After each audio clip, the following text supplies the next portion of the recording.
This is a test review for our last test, test number 4. So congratulations, you got to the end of it. This is for Business 1B Managerial Accounting Test 4. So I will be using review slides, PowerPoint slides. This is our shell, our class on Canvas. I clicked on modules and you scroll to the very bottom. Right here is test number 4 module where you can see the link, and I already opened these slides for you, so you can also open them. So the test covers the last 3 chapters. It's not different than the previous test. It's worth the same number of points. It's just a regular test covering chapters 10, 11, 12. It will be open for 2 days. As always, you only have one attempt to complete the test once you start it, and you have a time limit of 3 hours. The test does include 5 extra points. They're built in. And you have 12 problems similar to quizzes. Every student has similar problems, but the amounts are algorithmically generated.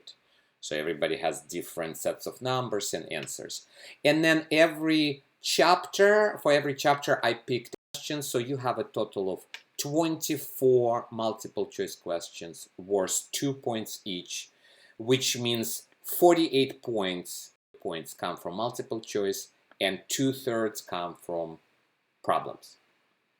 So as always, this is the format requirements. You cannot print or copy the test. Email me if you get locked out. And right after finishing the test, your results will be transferred, copied to the grades on Canvas. Sometimes it takes about 20 minutes to sync. So you can see your score. But after the deadline, you can click back on the link for the test after everyone is finished, after the deadline. And you can see your answers as well as correct, so you can review it and let me know if something went wrong.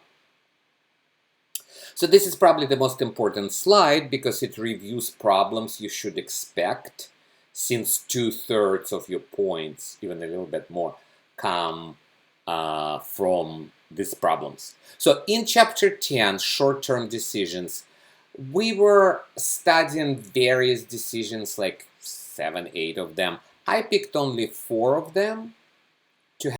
So make or buy, special offer pricing, segment elimination, and the sales mix analysis. So let me go to the next slide. So you can see here, oops, right here, we did also like all these different things. We talked about markup, keeping or replacing equipment, scrap or rework, sell or process further. I did not place separate problems for those concepts. You might have a multiple choice. I cannot, I don't know which ones will be randomly picked for you. But I picked only these 4 decisions. So special order, make or buy or outsourcing, selecting sales mix with limited resources, and the last one is eliminating segments using avoidable and unavoidable costs. Okay? So the rest of the concepts are in multiple choices, just those 4 problems. Okay, chapter 11, long-term decisions on investments. We studied it in this chapter, and you will have to use all 4 main concepts. And the 4 concepts are payback period, the accounting rate of return, net present value, and IRR, the internal rate of return. I also ask you to calculate annual cash flow, so go from profit to cash flow pretty much just from the profit, you add back depreciation, because depreciation is not cash, add it back.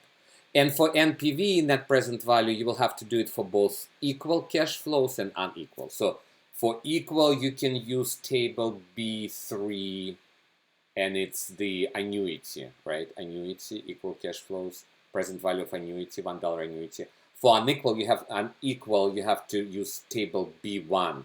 So present value of $1. So for every amount, future amount, you bring it to present every year separately, and then add them up and compare it to the investment. Chapter 12 is the statement of cash flows. And so there is one problem where you have to classify transactions. So I give you business after their operating, investing, financing, or not cash, right? Some of them might not be cash. So some of those transactions will be non-cash. We did it in class, you did it in your homework.